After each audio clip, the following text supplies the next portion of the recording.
Salut à tous.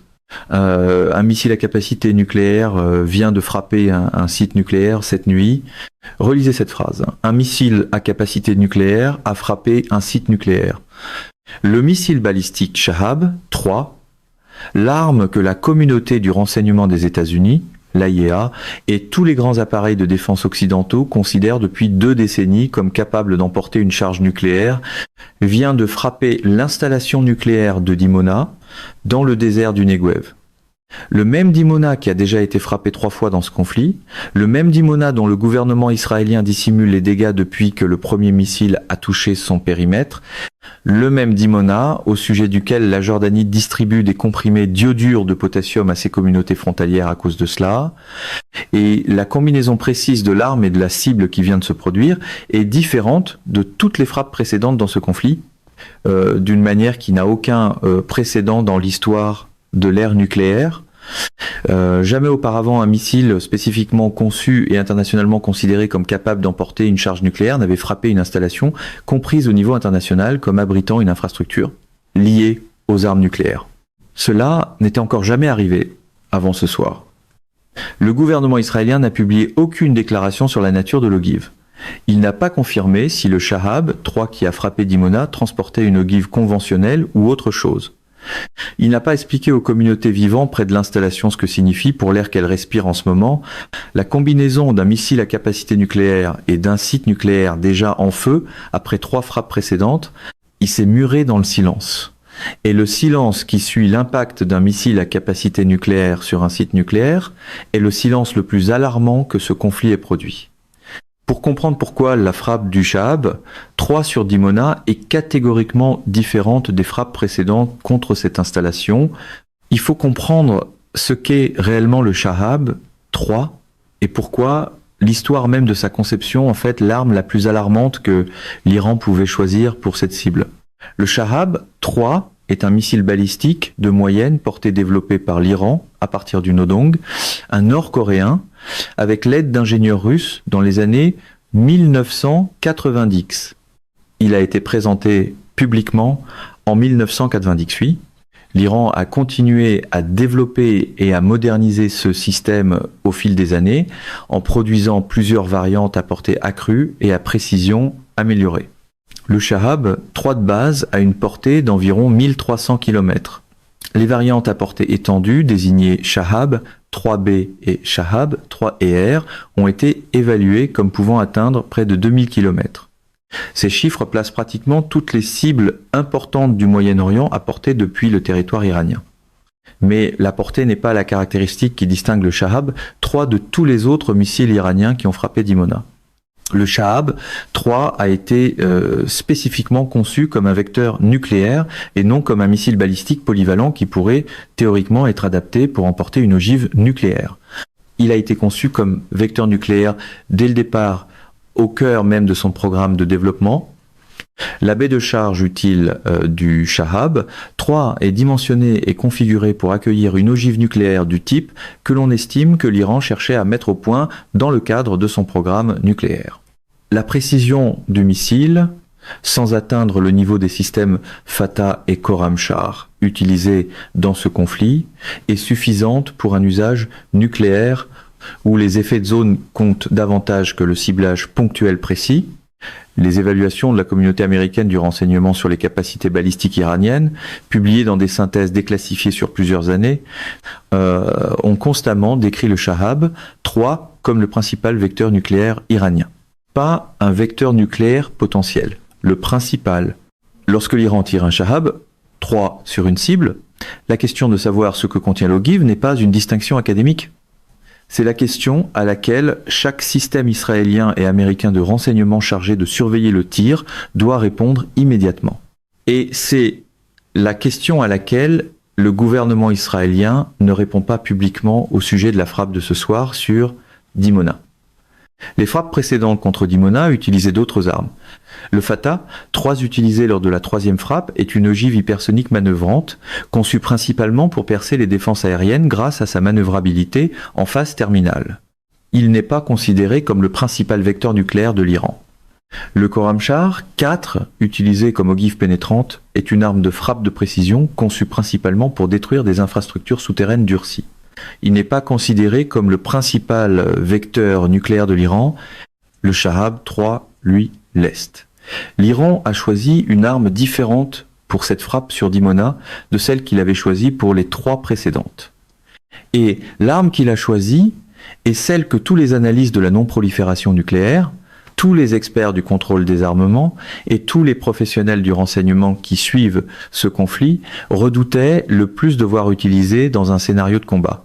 Les conséquences physiques et radiologiques de la frappe du Shahab 3 sur Dimona ce soir doivent être comprises à la lumière de ce que les 3 frappes précédentes ont déjà infligé à l'installation avant l'arrivée de celle-ci. Les 3 premières frappes contre Dimona ont progressivement compromis l'infrastructure de protection de l'installation, des structures de surface ont été endommagées, une pénétration souterraine a été obtenue grâce au Khorramshahr 4. Des incendies brûlent en continu à l'intérieur du périmètre de l'installation depuis plusieurs jours. Les stations de surveillance de l'Organisation du traité d'interdiction complète des essais nucléaires, l'OTIS, en Jordanie, en Égypte et à Chypre, montrent depuis les frappes précédentes des niveaux élevés de radionucléides, compatibles avec les rejets d'une installation nucléaire endommagée. La Jordanie distribue des comprimés d'iodure de potassium aux communautés frontalières. L'installation se trouvait déjà dans l'état le plus dégradé qu'elle ait connu depuis sa construction, et c'est dans cette installation déjà compromise, avec un confinement endommagé, des incendies en cours, des rejets accrus de radionucléides et une dégradation structurelle progressive, que le Shahab 3 a frappé ce soir. L'ogive du Shahab 3 a explosé à l'intérieur d'un périmètre qui n'était plus intact. Son souffle a interagi avec une infrastructure qui n'était plus durcie. Son énergie explosive a atteint des zones de l'installation que les frappes précédentes avaient déjà exposées en retirant les couches de protection censées empêcher précisément ce type d'interaction. L'ampleur cumulative des dégâts à Dimona après 4 frappes, dont le Shahab 3 de ce soir, est en train d'être évaluée par tous les services de renseignement de la région disposant de capacités de surveillance. Aucun ne partage cette évaluation publiquement. Ces évaluations sont classifiées. Les conséquences de ces évaluations sont gérées au plus haut niveau des gouvernements, à Washington, à Jérusalem et dans toutes les capitales qui suivent la situation de Dimona depuis la première frappe. Ce que l'on peut dire à partir des éléments publics, c'est ce que montre le réseau de surveillance de l'OTIS. Les relevés de radionucléides, déjà élevés depuis les frappes précédentes sur Dimona, vont être actualisés avec les données de la détonation du Shahab 3 de ce soir. Ces données mises à jour indiqueront à la communauté scientifique ce que l'arrivée du Shahab 3 sur une infrastructure de Dimona déjà compromise a produit en matière de rejet de substances. Ces relevés ne sont pas classifiés, ils seront accessibles publiquement via le réseau de partage de données de l'OTIS, et lorsqu'ils le seront, le tableau qu'ils dresseront de ce qui se trouve dans l'air au-dessus du désert du Negev. Après la frappe d'un missile à capacité nucléaire sur une installation nucléaire déjà en feu, après 3 frappes précédentes sera la donnée publique la plus importante sur l'événement de ce soir. La question directe est celle que tout le monde se pose. L'Iran a-t-il tiré une ogive nucléaire sur Dimona ? La réponse analytique honnête, au vu de ce qui est publiquement disponible, est la même que celle qui s'appliquait au Shahab 3 précédents qui avaient frappé Tel Aviv. Une détonation nucléaire produit des signatures immédiatement détectables par les systèmes de surveillance exploités par les États-Unis, la Russie, la Chine, le Royaume-Uni, la France et le réseau mondial de l'OTIS. Cela comprend des signatures sismiques, des impulsions électromagnétiques et des signatures optiques et thermiques détectables par des systèmes satellitaires sur plusieurs orbites. Aucune de ces signatures n'a été confirmée par une quelconque organisation de surveillance indépendante à ce stade ce matin. Cette absence constitue l'élément public le plus solide, indiquant que ce qui a explosé à Dimona ce matin n'était pas une ogive nucléaire au sens conventionnel d'un engin à fission ou à fusion. Mais la question de savoir si l'Iran a tiré une ogive conventionnelle, ou autre chose qu'une simple ogive conventionnelle à explosif puissant, est une question entièrement différente. Le Shahab III n'a pas été conçu pour emporter une ogive conventionnelle à explosifs puissants. Il a été conçu pour emporter une ogive nucléaire. L'utiliser avec une charge conventionnelle à explosifs puissants est opérationnellement possible, mais cela représente un choix délibéré d'utiliser un vecteur nucléaire à des fins non nucléaires. L'Iran a fait ce choix, ou ne l'a pas fait. Et le gouvernement israélien, qui sait ce que montre son évaluation post-frappe au sujet de l'ogive de Dimona, ne dit rien. Le choix même de viser Dimona avec un Shahab, 3 plutôt qu'avec n'importe quelle autre arme de l'arsenal iranien, constitue en soi un message qui ne nécessite pas la livraison d'une ogive nucléaire. Le message est inscrit dans le choix de l'arme, quel que soit le chargement. C'est le signal donné par l'Iran qu'il a utilisé son vecteur nucléaire contre l'installation nucléaire israélienne. C'est un appariement délibéré entre la plateforme et la cible. Le contenu de l'ogive est quelque chose que l'Iran connaît et qu'Israël choisit de ne pas confirmer publiquement. Cette ambiguïté est stratégique. Elle est plus utile à l'Iran qu'une frappe nucléaire confirmée, car une frappe nucléaire confirmée déclencherait un niveau de réponse que l'ambiguïté n'exige pas. L'ambiguïté maintient la pression sans provoquer la réponse qu'imposerait la certitude, et le gouvernement israélien, en maintenant le silence sur le contenu de l'ogive, participe de fait à cette ambiguïté, intentionnellement ou non. En refusant toute divulgation officielle, il permet à cette incertitude de perdurer. Le silence lui-même devient une partie du paysage stratégique. Ce type d'ambiguïté mise en scène est exactement le genre de théâtre médiatique que l'univers trumpiste prend d'ordinaire pour de la force. Les communautés qui entourent Dimona vivent dans cette ambiguïté. À l'heure actuelle, Bir Sheva avec 210 000 habitants, Arad avec 26 000, la ville de Dimona avec 33 000, et les communautés bédouines du Negev dispersées dans le désert respirent tout ce qui se trouve au-dessus de l'installation qui brûle depuis la première frappe et qui a reçu un Shahab 3 ce matin. Aucune d'entre elles n'a reçu les informations qui lui permettraient de décider en connaissance de cause s'il faut évacuer, se confiner, étanchéifier les habitations ou éviter toute activité en extérieur. La Jordanie continue de distribuer de l'iodure de potassium, les avis sanitaires égyptiens restent en vigueur, les stations de surveillance de l'OTIS continuent d'enregistrer, et le gouvernement israélien, qui a accès à toutes ces données et à davantage encore, maintient le même silence qui a commencé avec la première frappe sur Dimona et s'est prolongé après chaque événement ultérieur sur le site. La frappe du Shahab 3 sur Dimona a produit au niveau international les conséquences les plus urgentes depuis le début de ce conflit.